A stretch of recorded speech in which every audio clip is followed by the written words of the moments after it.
हजारों ख्वाहिशें ऐसी कि हर ख्वाहिश पे दम निकले। बहुत निकले मेरे अरमान, लेकिन फिर भी कम निकले। कभी कभी इंसान की सबसे बड़ी कमजोरी उसकी कोई बुरी आदत नहीं होती, बल्कि कोई ऐसी इच्छा होती है जिसे वह छोड़ नहीं पाता। वह इच्छा कितनी भी असंभव क्यों ना हो, कितनी भी पुरानी क्यों ना हो, और कितनी भी महंगी क्यों ना पड़े, इंसान फिर भी उसके पीछे चला जाता है। क्योंकि जब दिल किसी चीज को पाने की जिद कर लेता है, तो दिमाग अक्सर उसके अंजाम के बारे में सोचना बंद कर देता है। आज की कहानी भी एक ऐसे ही इच्छा की है। एक साधारण परिवार की कहानी, और एक ऐसी चीज की कहानी जिसे देखने में शायद कुछ भी असाधारण नहीं था।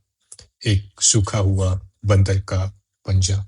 बारिश तेज होती जा रही थी। रात काफी हो चुकी थी। शहर से दूर एक पुराने से घर के चारों तरफ अंधेरा पसरा हुआ था। हवा इतनी तेज थी कि पुराने पेड़ों की शाखाएं खिड़कियों से टकरा रही थी। घर के भीतर अंगीठी जल रही थी। उसकी हल्की सी गर्माहट पूरे कमरे को भरने की कोशिश कर रही थी, लेकिन बाहर की ठंडी हवा हर दरार से अपना रास्ता ढूंढकर अंदर चली आती थी। कमरे में 3 लोग बैठे थे, मिस्टर वाइट, उनकी पत्नी और उनका जवान बेटा हार्बर्ट। घर छोटा था मगर आरामदायक। दीवारों पर पुरानी तस्वीरें थीं, एक कोने में कुछ किताबें रखी थी, और अंगीठी के ऊपर टंगी घड़ी की टिक टिक बारिश और हवा के बीच भी साफ सुनाई दे रही थी। उस रात उनके घर एक पुराना परिचित आने वाला था। उनका नाम था सार्जेंट मेजर मॉरिस। कई साल सेना में गुजारने के बाद उन्होंने दुनिया के ऐसे हिस्से देखे थे जिसकी कल्पना इस छोटे से घर में बैठे लोग शायद नहीं कर सकते थे। उन्होंने दूर दराज के देशों की यात्राएं की थी, अजीब लोगों से मुलाकात की थी, ऐसी चीजें देखी थी जिन्हें याद करना शायद उन्हें आज भी पसंद नहीं था। उस रात वह अपने साथ एक चीज लेकर आए थे। दरवाजे पर दस्तक होती है। मॉरिस के आने के बाद कमरे का माहौल बदल गया। उन्होंने अपनी यात्रा के किस्से सुनाने शुरू किए। धीरे धीरे बातचीत उस देश तक पहुंच गई जहां उन्होंने अपनी सेवा के दौरान कई साल बिताए थे। वो देश था भारत। उन्होंने वहां के लोगों, वहां की मान्यताओं और अजीब अजीब किस्सों का जिक्र किया। फिर उन्होंने अपनी जेब से एक छोटी सी वस्तु निकाली। वह देखने में बहुत साधारण थी, एक बंदर का पंजा, सूखा हुआ, सिकुड़ा हुआ, छोटा सा, पुराना। इतना छोटा कि उसे देखकर किसी को यह अंदाजा नहीं हो सकता था कि इसके पीछे कोई कहानी छिपी है। लेकिन मॉरिस की आंखों में उस पंजे को देखते ही कुछ बदल गया, जैसे वह कोई वस्तु नहीं थी बल्कि कोई पुरानी याद देख रहे हो। उन्होंने बताया कि यह पंजा एक भारतीय फकीर ने तैयार किया था। उस फकीर का विश्वास था कि इंसान को अपनी किस्मत से छेड़छाड़ करने की कोशिश नहीं करनी चाहिए। उसे बदलने की कोशिश अक्सर उससे कहीं ज्यादा बड़ी कीमत मांगती है, जितनी कि हम देने के लिए तैयार भी नहीं होते। इसी विचार को साबित करने के लिए उस फकीर ने पंजे को एक अजीब सी शक्ति दी थी।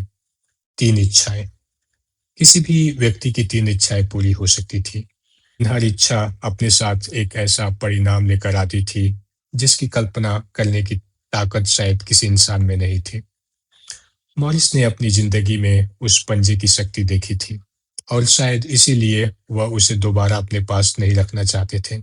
अचानक से उन्होंने पंजा निकालकर आग में फेंक दिया, लेकिन मिस्टर वाइट ने उसे बचा लिया। क्यों?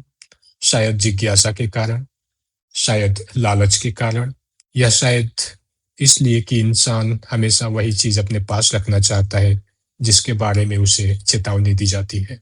आग अब ठंडी पड़ चुकी थी। मॉरिस के जाने के बाद घर फिर शांत हो गया था। बाहर बारिश पहले से भी ज्यादा तेज हो चुकी थी। बेटे हार्बर्ट के लिए पूरा किस्सा एक मनोरंजक कहानी था। उसके लिए उस सूखे पंजे में कोई जादू नहीं था, सिर्फ एक पुरानी वस्तु थी, और एक बूढ़े सैनिक की अंधविश्वासी कहानी। मगर पिता मिस्टर वाइट के मन में कुछ और चल रहा था। उन्होंने पंजे को हाथ में लिया। वह अजीब था। उन्हें ऐसा महसूस हुआ जैसे पंजा उनके हाथ में हल्का सा हिल रहा हो। उन्होंने तुरंत उसे छोड़ दिया। कुछ क्षण तक वह उसे देखते रहे, फिर खुद को समझाया कि शायद यह उनका भ्रम था, और फिर उन्होंने पहली इच्छा मांग ही डाली। 1 करोड़ रुपए। एक बड़ी रकम थी, इतनी कि घर का सारा कर्ज उतर जाए, इतनी कि जिंदगी थोड़ी आसान हो जाए, बुढ़ापे में कुछ मदद हो जाए। उन्होंने पंजा हाथ में लिया, आंखें बंद की और इच्छा कर डाली। उन्हें लगा कि बस 1 करोड़ नोटों की बरसात हो जाएगी, पर ऐसा कुछ नहीं हुआ। न कोई चमक, न कोई आवाज, न ऐसी कोई रहस्यमयी घटना घटी। कुछ भी नहीं हुआ। परिवार ने इसे मजाक समझकर बात खत्म कर दी। रात बीत गई, सुबह आई और दुनिया बिल्कुल सामान्य थी। अगले दिन घर का दरवाजा खटखटाया गया। बाहर एक अजनबी आदमी खड़ा था। उसके चेहरे पर वह भाव था जिसे देखते ही किसी अनजान खतरे का अंदाजा हो जाता है। वह किसी कंपनी की तरफ से आया था और उसके पास एक ऐसी खबर थी जिसे सुनने के बाद उस घर की जिंदगी हमेशा के लिए बदल जाने वाली थी।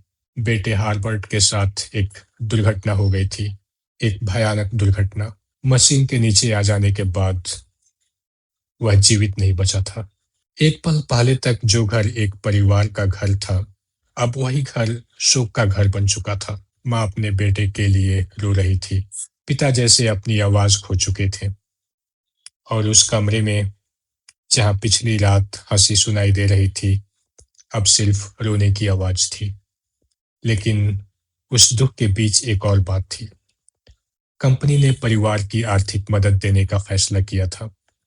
रकम थी 1 करोड़ रुपए। ठीक वही रकम जिसकी इच्छा पिछली रात की गई थी। कभी कभी संयोग इतने निर्दयी होते हैं कि इंसान उन्हें संयोग मानने से इनकार कर देता है। मिस्टर वाइट ने उस समय शायद पहली बार समझा कि मॉरिस किस बारे में चेतावनी दे रहे थे।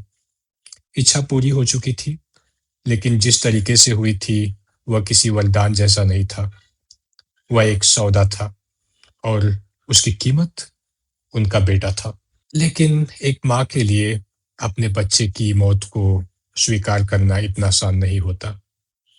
मिसेस वाइट को यकीन था कि अगर वह पंजा सच में इच्छाएं पूरी कर सकता है, तो शायद वह बेटे को भी वापस ला सकता है।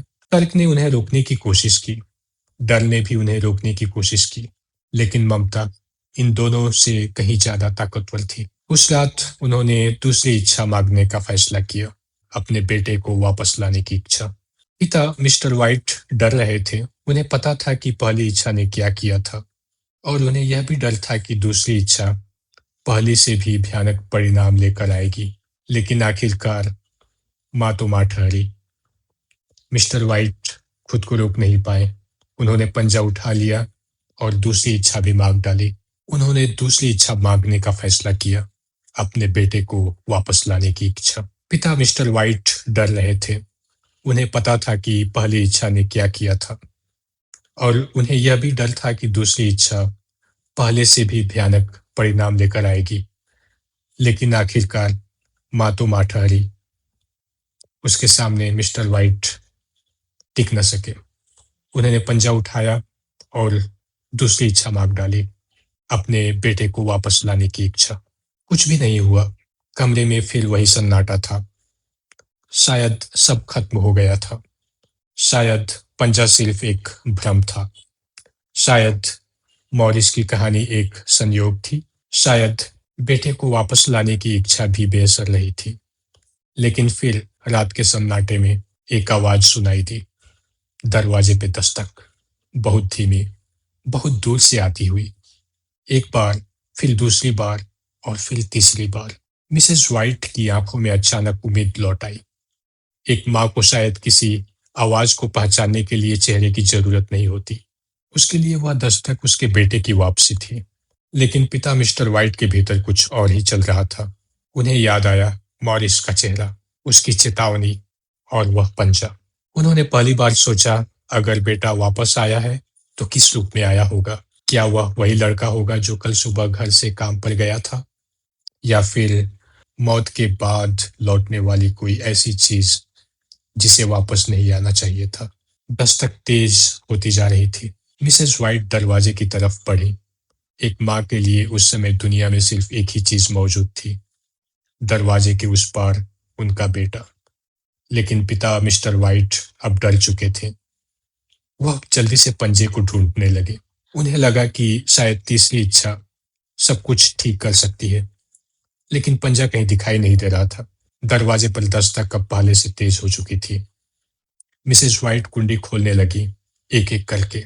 लोहे की कुंडियां हटती गई और मिस्टर व्हाइट को ऐसा लगा जैसे हर कुंडी के साथ उनके घर में कुछ ऐसा प्रवेश करने वाला है जिसे वापस भेजना अब शायद उनके बस में नहीं होगा। आखिरकार आखिरी कुंडी भी खुल ही गई।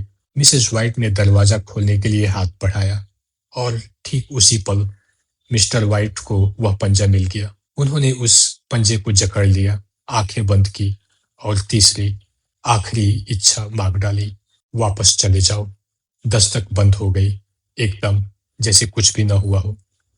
कमरे में सिर्फ बारिश की आवाज रह गई थी। मिसेस व्हाइट ने दरवाजा खोला, बाहर कोई नहीं था, सिर्फ सुनसान सड़क, बारिश से भीगी मिट्टी, हवा से हिलते पेड़ और दूर तक फैला अंधेरा। बेटा हार्बर्ट वहां नहीं था, कोई नहीं था, कुछ भी नहीं था। सिर्फ एक खाली रात और एक ऐसा रहस्य जिसका जवाब शायद कभी नहीं मिलेगा। कहानी यही खत्म होती है, लेकिन शायद असल कहानी यहाँ से शुरू होती है, क्योंकि सवाल यह नहीं है कि बंदर के पंजे में सचमुच कोई जादू था या नहीं। सवाल यह है कि अगर आपको अपनी जिंदगी की कोई एक चीज बदलने का मौका मिले, तो क्या आप बदलेंगे? क्या आप बीते हुए कल को वापस लाएंगे? किसी खोए हुए इंसान को वापस बुलाएंगे? क्या करेंगे? पैसा मांगेंगे, कामयाबी, या फिर शायद सिर्फ एक और मौका? लेकिन अगर कोई आपसे कहे कि आपकी इच्छा पूरी होगी, मगर उसकी कीमत आपको अभी नहीं बताई जाएगी, तो क्या आप फिर भी उस इच्छा को पूरा करना चाहेंगे? शायद करेंगे, क्योंकि इंसान भविष्य से डरता जरूर है, लेकिन अपनी इच्छा से ज्यादा नहीं।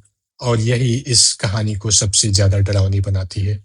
बंधन का पंजा शायद सिर्फ एक कहानी है, एक पुरानी कहानी, एक अंधविश्वास, लेकिन उसके पीछे छिपी बात आज भी उतनी ही सच है। हम अक्सर जिंदगी में कुछ पाने के लिए बेचैन रहते हैं और यह भूल जाते हैं कि हर चीज जो हम चाहते हैं जरूरी नहीं है कि वह चीज हमारे लिए अच्छी ही हो। कभी कभी किस्मत को वैसा ही छोड़ देना बेहतर होता है जैसा वह है, क्योंकि कुछ दरवाजे बंद ही अच्छे लगते हैं और कुछ इच्छाएं सिर्फ इच्छाएं ही रहे तो बेहतर है, क्योंकि कभी कभी हम जिस चीज के लिए सबसे ज्यादा तरसते हैं वही चीज हमारे लिए सबसे बड़ा डर बन सकती है। मुझे साहिर लुधियानवी की वो कविता याद आती है, ये महलो ये तख्तो ये ताजों की दुनिया, ये इंसा के दुश्मन समाजों की दुनिया, ये दौलत के भूखे रिवाजों की दुनिया, ये दुनिया अगर मिल भी जाए तो क्या है। बहुत बहुत धन्यवाद।